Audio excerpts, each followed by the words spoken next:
My name is Rob Kacinski. I'm a second-year PhD student at Liberty University, and I've been working with Scott and my research advisor, Wayne Strasser, on this research for Vapotherm. So Scott. Okay, thanks. Scott? I'm Scott Leonard, Director of Innovation Engineering at Vapotherm. So I'm do a lot of work to try to advance the science of high velocity therapy and try to understand what it is that we do better and how to bring more innovative products to the market. Thank you both. So let's just start from high level perspective. What was the objective of this study?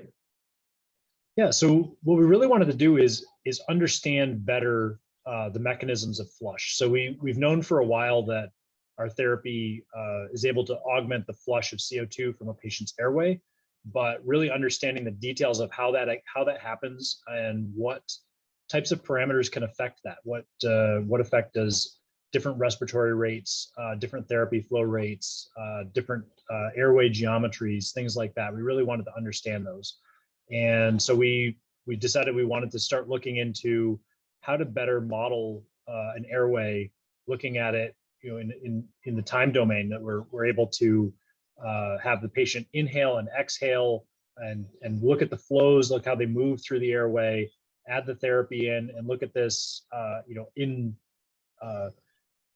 like I said, in the time domain, so that we can actually see how things change over time, rather than looking at just we had previous simulations that we'd done where it was just steady state. We're just looking at how quickly we could remove CO2 for the airway. This is a much more comprehensive look into how that works, and we wanted to have something that was a high quality model. So we put a lot of effort into validating this model. So we compared it to a bench test, made sure that we were getting similar answers to what we get in the physical world, so that we had a model that was reliable, something that we could look at the answers and be able to make sound decisions from those, and be able to have look at the actual values, how much CO2 a patient re-inhales. Thank you. So what was the actual main takeaways of this study? So one of the main takeaways from this study was the fact that the HVNI therapy actually flushed the most CO2, or in other words, had the least amount of CO2 remaining in the airway at end exhale for every scenario tested. And I say every scenario tested because we actually tested multiple different patient scenarios. So we tested a patient with a completely open mouth, a completely closed mouth, and then we also had some variable geometries, one with an inflamed left nasal passageway and one with without that inflammation, so it represented a healthy patient scenario. And we found not only that HVNI flushed the most CO2, or once again had the least CO2 remaining for each of the scenarios, but we also saw that the distinction between HVNI and HFNC, so when I say HVNI and HFNC, I mean high velocity nasal insufflation is HVNI, and high flow nasal cannula therapy, HFNC. The distinction between the two was actually a function of the patient scenario as well. So with an open mouth and an inflamed left nasal passageway, so this may be a patient having some sort of inflammation that is creating a more difficult flush scenario, the HVNI therapy actually separated itself more from the HFNC. So the patient scenario matters a lot when you're looking at the flush characteristics. And you said that the high velocity nasal insufflation in all scenarios flushed better than the high flow nasal cannula. What were the primary causes or reasons for that? One of the things is the high velocity is able to reach a bit deeper into the airway. So during expiratory phase, it's able to actually push some fresh therapy gases, which may be highly oxygenated, but at least don't have any CO2 in them, push those deeper into the airway and replace the CO2 and push the CO2 out.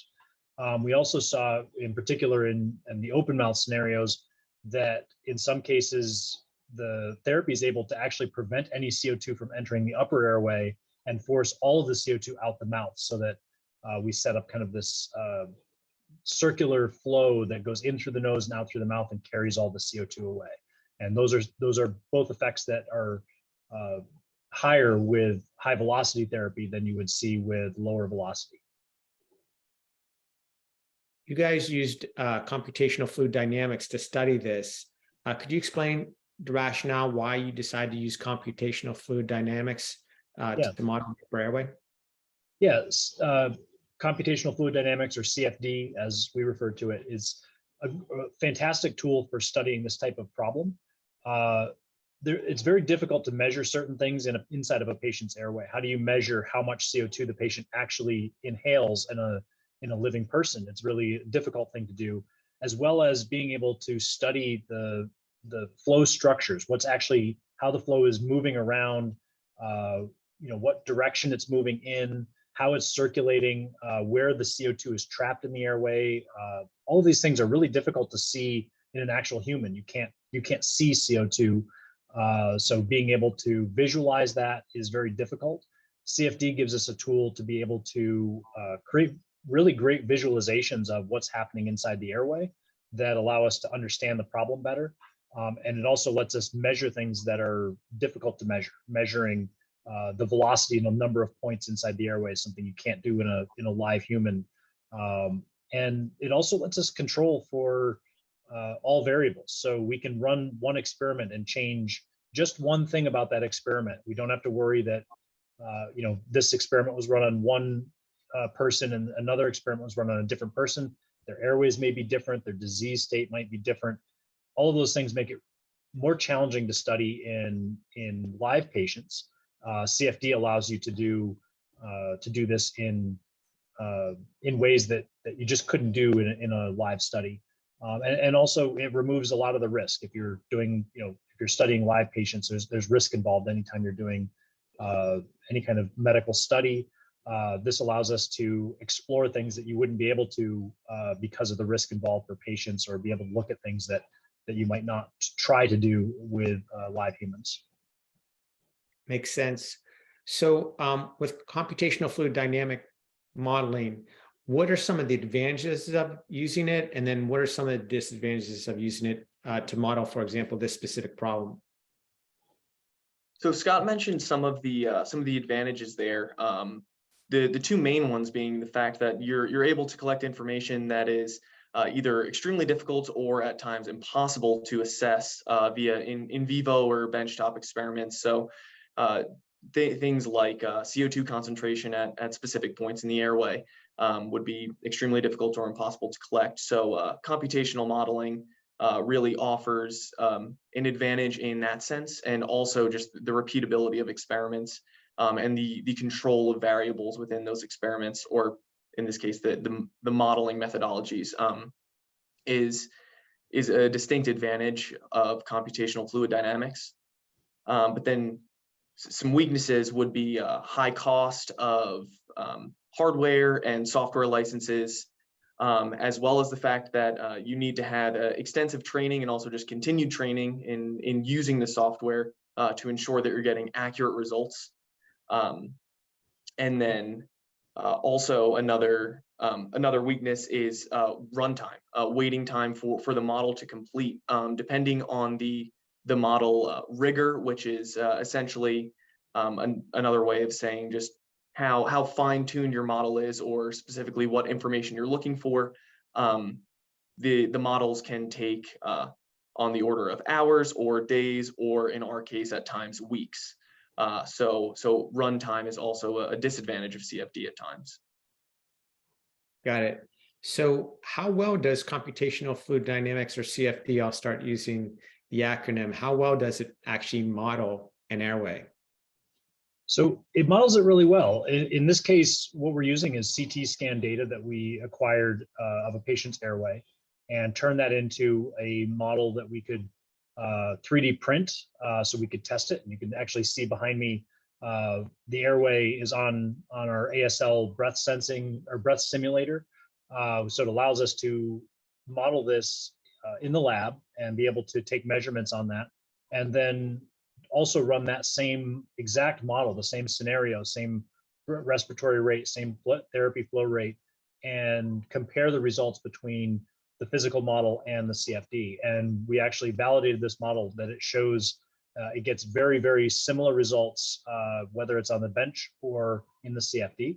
So that gives us confidence that the results that we're getting are highly accurate. And we're doing it with airway geometry that was pulled from a CT scan. So it represents real human geometry, all the different convolutions that are going on inside the upper airway. So we believe that we've got a very accurate model here. So you can represent accurately the upper airway with CFD. What about that dynamics of actually breathing through the upper airway? How well does it represent or model that? Yeah, so the breath cycle was actually, it was a breath cycle that represents a patient in respiratory distress, was generated using an ASL 5000 breathing simulator. And then that breath cycle was prescribed to the model at a velocity boundary, which is at the base of the trachea. So essentially what we're modeling is for a point at the base of the trachea up through the upper airway, and then also a small environment in front of the patient's face. Now that breath cycle is perfectly prescribed to the base of the trachea to control the volume flow rate at any given time. So as far as the breathing cycle, it is simulated very well. But then the breathing physics, so the actual mixing inside the airway, is a different discussion, in which really how well it's simulated depends on your specific use case. For our model, we're looking at more of a macroscopic mixing study, where we do want to look at some of the flow characteristics in the airway, but the eventual goal is essentially the cumulative CO2 in the airway. If we were looking at something much more fine-tuned, more microscopic in nature, then we would need to increase the modeling rigor.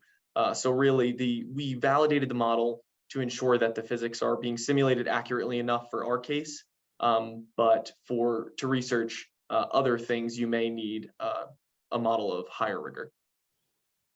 Got it. Now, could you guys explain the model setup? For example, what type of upper airway model did you use? You said you took a CT scan. Was that of an adult, a pediatric patient, a neonate? Yeah, so we had done a study. It was a IIR study that was performed where we did CT scan data of a bunch of different individuals, and we took one of those individuals. It was a larger adult.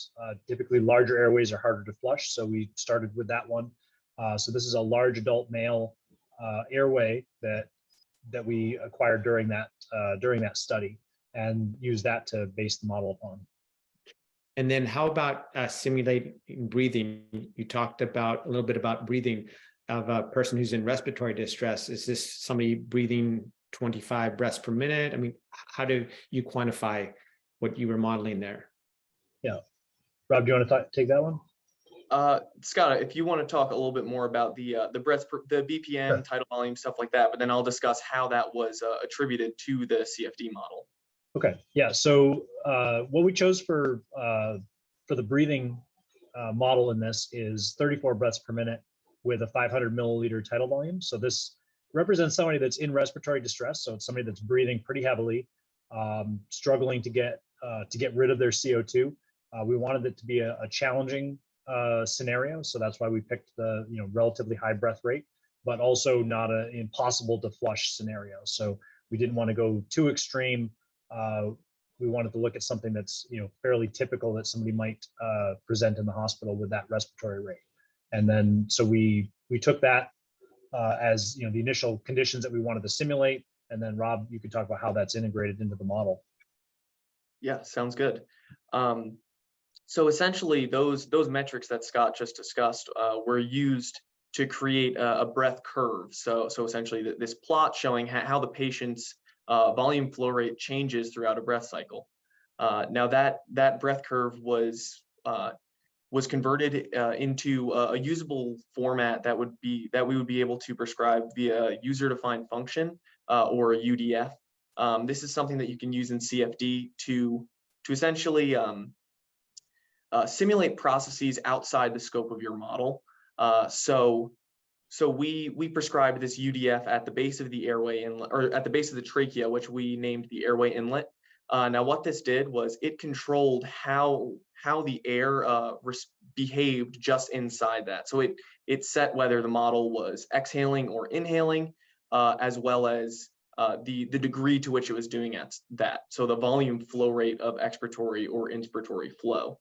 Now, during the inhalation process, it actually calculated volume flow weighted averages of the species leaving the domain. So how much oxygen was being inhaled into the lungs, or how much nitrogen and CO2.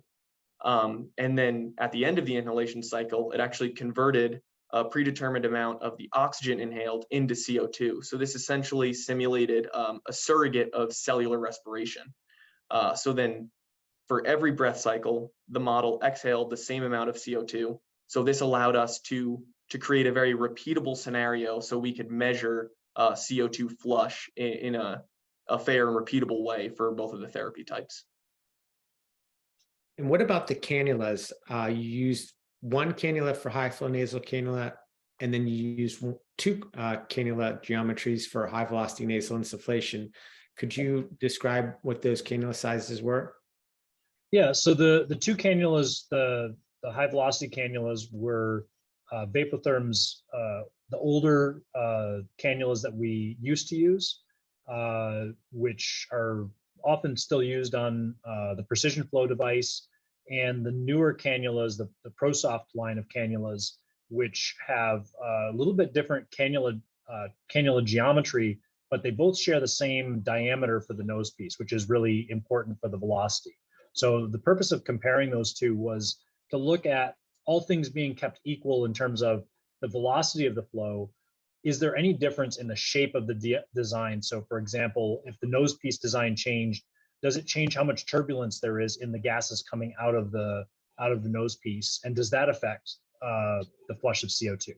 So that's the reason for doing two, is really to make sure that in the process of improving the design, making it more comfortable with the ProSoft line, that we hadn't done something that would affect the flush, that we knew we had equivalent flush.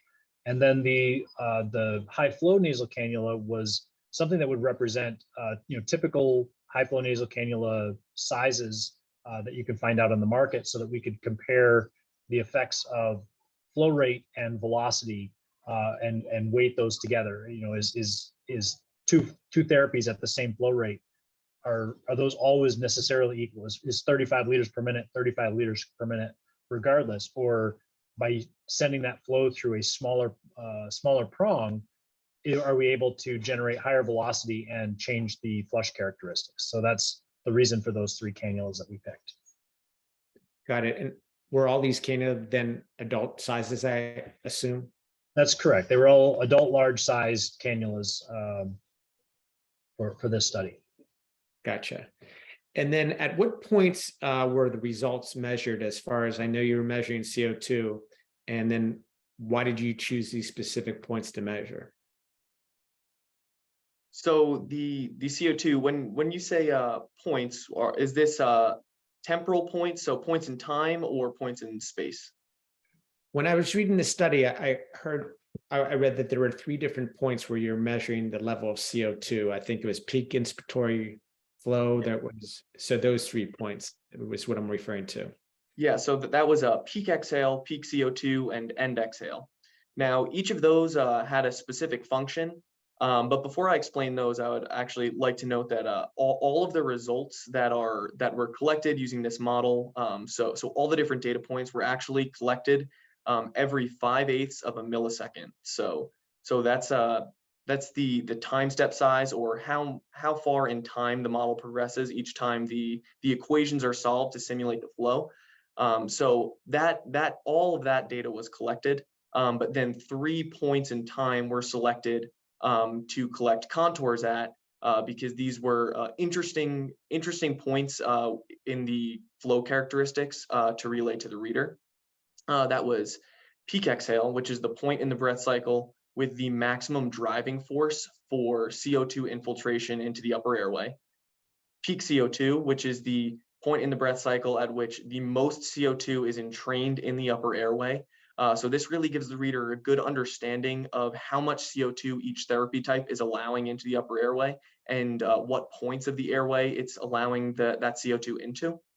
And then end exhale. And this was selected because it's a very good indicator of how much CO2 that patient is likely to re-inhale, because that CO2 is now in the airway just before the inspiratory phase begins. Gotcha. I want to next just go, if it's okay, to some of the graphics that you're showing the actual CFD modeling from. So if you don't mind, I'm going to turn that on. So the first thing we have is what you call no therapy. So just wanted to ask you if you could walk me through what exactly we're looking at right here. So we're looking at a cross section of the patient's airway. So you can see in the gray, that's the body tissue. The colors are representing the gases that are moving in and out of the patient. And in particular, they're telling you how much carbon dioxide is in those gases. So blue would represent almost zero carbon dioxide. So that's in the atmosphere that we're all breathing. There's very little carbon dioxide, and that's represented by the blue area outside of the patient's face. The bright red color would indicate the maximum CO2 that we have in our airway. So that's the amount of CO2 that the patient is exhaling. And then the gradient of colors in between those just represents, different levels of CO2. So if you see bright red, that means there's a lot of CO2. If you see blue, there's no CO2.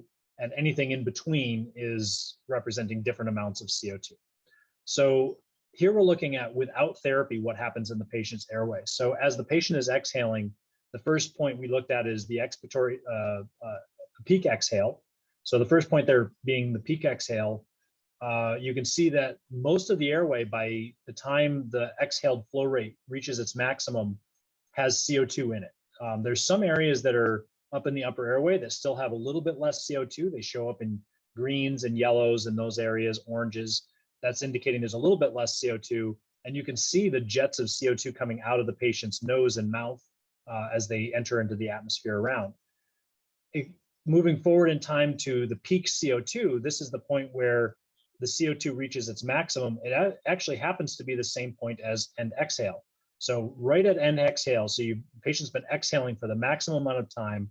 It's flushed the entire airway full of CO2. You can see that there's still some areas that don't have 100% CO2, or not. I shouldn't say 100%. There's still some areas that aren't completely saturated with the highest concentration of CO2. But for the most part, the entire airway is full of CO2 at that point. And that's important because when the patient starts to inhale, immediately after end exhale, the patient's going to start to inhale, and all of that CO2 is going back into the patient's lungs. So what you're really looking at, that end exhale, is the patient's airway completely full of CO2. That's what we're trying to avoid. We're trying to get rid of as much of that as possible.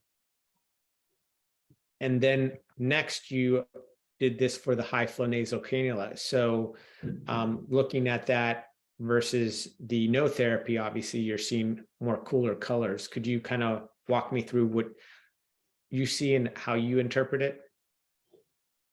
Yeah, so at the peak exhale time step, you can see that that the expiratory flow is beginning to infiltrate that upper airway, but you see significantly greater regions of that dark blue or that low CO2 flow near the cannula and in the surrounding region up there. So the cannula position is pointed out in that lower figure.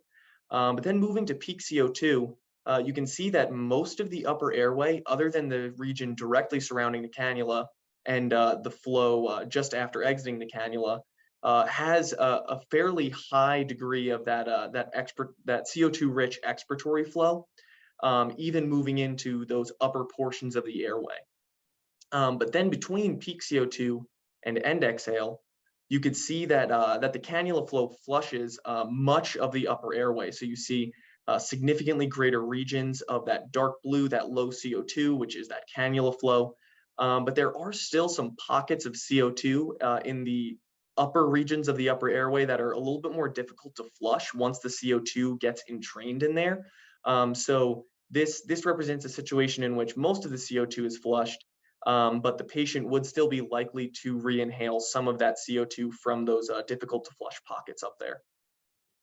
Okay, let's take a look now at the high flow nasal cannula, comparing that to, I call it high velocity nasal insufflation 1. Yes. And is this the regular vapotherm cannula, or is this the ProSoft right here? This is actually the ProSoft cannula. Yes. All right, sounds good. So you guys one of you want to walk me through this one? It looks like it's pretty much completely clear in every one of the graphics. Yes, yeah. This is where you can really see the higher velocity flow from the HVNI therapy taking effect. So you could see at peak exhale, essentially none of that expiratory or CO2 rich expiratory flow is infiltrating the upper airway there. So that higher velocity flow coming from the HVNI therapy is creating this higher momentum, actually, which is creating greater resistance to infiltration of the upper airway by that expiratory flow. And then moving to peak CO2, you can see that still there's nearly no CO2 rich expiratory flow making its way into the upper airway.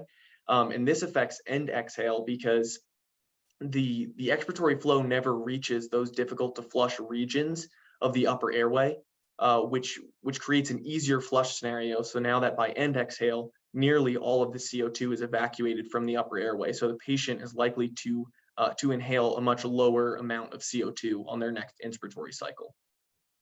And when you say you block the CO2 from the upper airway, does that just redirect everything out through the patient's mouth? Is that what I'm looking at right here? That's correct. Yes. So that momentum coming from the cannula flow is essentially the mixing is occurring further back in the airway, and it's rather than mixing in the upper portions of the upper airway, they're mixing further back in the trachea, and then it's just redirecting it straight out the mouth there. Got it. And then if I look at high flow nasal cannula compared to the regular vapotherm cannula here, any difference between what we saw between high velocity nasal insufflation 1, which was the ProSoft, and high velocity nasal insufflation 2, which is the regular cannula? There are not many characteristic differences. Even the end exhale value of CO2 we saw roughly negligible changes between HVNI 1 and HVNI 2. So really, this is just showing the fact that the inner diameter of the cannula prong matters more than the rest of the cannula geometry, and Scott can discuss more of the cannula geometry changes, but yeah, this between HVNI 1 and HVNI 2, we saw very similar flush characteristics. You also included some charts that showed the amount of time for the CO2 flush in the open and closed mouth scenarios. Could you walk us through what we're seeing here? So here's the open mouth scenario. So what does this graphic essentially show us? Yeah, so this graphic is showing us the instantaneous amount of CO2 or the mass of CO2 at any given moment in the breath cycle in the airway for each given therapy type, as well as the volume flow rate at that time. So you can see the legend at the bottom. The red and green curves are HVNI 1 and HVNI 2 respectively. That purple curve is HFNC. The gray curve is the no therapy model, and then the blue curve is actually volume flow rate. So the values for volume flow rate are on the right-hand side, with the values of the mass CO2 remaining on the left-hand side. So the graph starts at peak exhale at a flow time of 0 seconds. And you can see by the time the model reaches peak exhale, there's already a pretty substantial difference between the HVNI therapy models and the HFNC model, and then the no therapy model, with increasing mass CO2 remaining as you move through those. And then you can see just after peak exhale, the HVNI therapy models actually begin to reduce the mass CO2 in the airway, so that they're actually already beginning to flush that CO2 from the upper airway. while the HFNC and no therapy models continue to accumulate CO2 later on in the breath cycle. Then when the volume flow rate reaches a sufficiently low point, and that volume flow rate is expiratory volume flow rate, so that is the volume flow rate of the exhaled flow by the patient. When that reaches a sufficiently low point, then HFNC begins to flush the airway and reaching that vertical black bar labeled end of exhale. So that's the end of exhale CO2 value, which is the metric that we are most concerned with here. And then the no therapy model actually just continues to accumulate CO2 all the way through until end exhale. And that's really the most important points of this. You can see that the HVNI 1 and HVNI 2 curves show negligible changes. They're nearly indistinguishable at end of exhale there, with HFNC being slightly higher, and then no therapy being significantly higher than both of those. And then you have the closed mouth model, which looks significantly different, right? Yes, yeah, the closed mouth model does look significantly different. You can see from peak exhale all the way up until that point that's circled in red. All three of the models with therapy are tracking very similarly. So at this point, with the patient having a completely sealed mouth, it's creating a flush scenario that is so difficult that the type of therapy prescribed to the patient makes significantly less difference than for an open mouth scenario. But at that point circled in red, you can see HVNI 1 and HVNI 2 begin to flush the airway of that CO2, and it does drop a fairly significant amount when compared to the HFNC, which drops only marginally before end of exhale. So based on this, in any scenario where you're providing therapy, it's always going to be preferred when the patient has their mouth open, whether it be for high flow nasal cannula or for high velocity nasal insufflation. Is that correct? Yeah, I think that's a true statement. There is some benefit to having the mouth a little bit closed, which is that the pressures are higher in that scenario. So you can generate some distending pressure, improve lung recruitment by having a little bit of a closed mouth, but that may be offset by how much more difficult it is to flush CO2. This is also, this is a patient exhaling at a very, very high flow rate. So as soon as the respiratory rate starts to decrease, we're going to be able to start seeing both therapies flush a little bit more of this airway. It's just in this particular case, it's a very challenging to flush scenario, which is making it much more difficult to get the CO2 out of the airway. So a little bit of an open mouth. So for example, doing like a pursed lip breathing, where there's a small opening that allows some flow out the mouth so that it enables that kind of circular flow in through the nose, out through the mouth, with the therapy is keeping the upper airway more clear, but you get some of that positive pressure from having the mouth partially closed, may prove to be an advantageous point as well. Makes sense. Finally, you have a couple graphics here that talk about velocity, magnitude, and turbulent kinetic energy. So these are terms that I'm not terribly familiar with, so I was hoping that you guys could explain what velocity magnitude is and what we're looking at right here.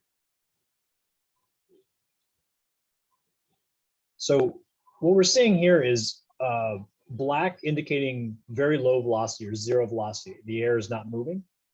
The brighter colors, as it gets closer and closer to that bright yellow, is indicating higher velocity. So the air is moving much more quickly in those scenarios. So comparing the high velocity therapy on the top to the high flow therapy on the bottom, you can see that there's a much larger region of high velocity, that region 1 in the high velocity therapy. There's a large area that has a high velocity in it. And that high velocity is useful because that's what's allowing the flow to penetrate deeper into the airway. And it's also serving to help mix the CO2 with the fresh gases and carry those out of the airway. So that's really where we're seeing the different effects, is in that region where you see a higher velocity. There's less CO2 in that area as well. So we're able to remove CO2 more effectively with the higher velocity. In the lower portion, you can actually see that region 2, which is a little bit of a high velocity in the upper airway, but that's actually flow in the opposite direction. That's actually exhaled flow moving out of the airway that's actually penetrated into the upper airway and carrying CO2 in. So that high velocity is actually moving in the wrong direction for us. That's carrying CO2 into the airway, filling it up with carbon dioxide that we don't want. So that high velocity is serving kind of two effects: mixing as well as keeping the flow from being able to penetrate into the airway when the patient is exhaling.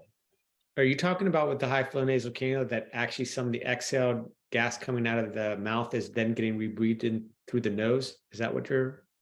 No, it's that the in the upper airway there's a little area there circled called region 2, Right. that is a little bit brighter. It's still fairly dark, yet right in that area there. Okay. It's a little bit brighter, and that indicates that there's an increase in velocity in that area, but that velocity is actually moving from the patient's lungs out towards the nose. So it's actually carrying CO2. So that's showing that flow, there's a significant amount of flow rate coming up into the airway, carrying CO2 into the upper airway that you don't see in the high velocity therapy. The flow is moving in the opposite direction at that point, carrying the flow down into the patient's mouth where it gets carried out along with the CO2. Got it. And then the next graph has to do with turbulent kinetic energy. Turbulent kinetic energy, could you just talk a little bit about what that is doing and its impact as far as what we're seeing in this larger study?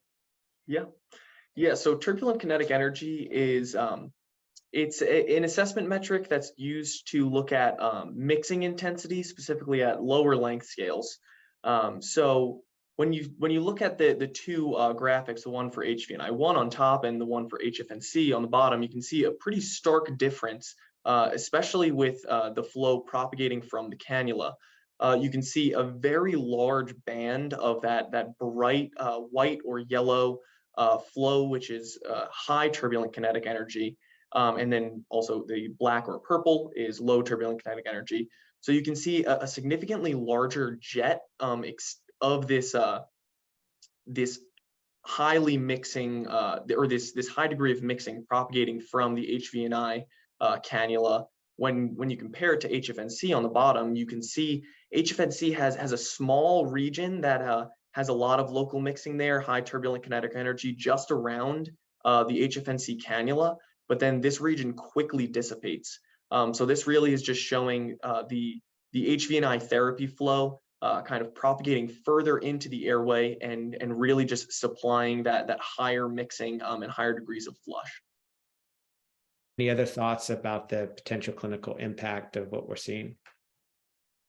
Yeah, so the clinical takeaways from this, the open mouth is easier to flush. So you can augment the therapy by having the patient keep their mouth open or even breathe in through their nose and out through their mouth. Either one is going to, as long as they're breathing out through their mouth during the expiratory phase, that can augment the flush of CO2.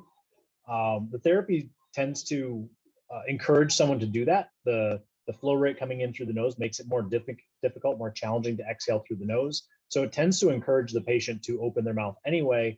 But if a clinician observes a patient breathing with a closed mouth, they can encourage them to open their mouth in order to improve the flush that they're getting. The other big takeaway is, that flow rate is not the same regardless of the device. The cannula size matters. So somebody that's used to prescribing a particular flow rate with a high flow nasal cannula device would probably want to prescribe a lower flow rate with a high velocity device, or would be able to use a lower flow rate to achieve the same effect with a higher velocity device. So if the patient finds it more comfortable to be on a lower setting, they're still getting a higher level of flush, even at a lower flow rate. How much lower? That's something we're going to be looking into. There's a lot of places that we want to take this model. This is only the first in a series of studies that we're going to be doing using this same model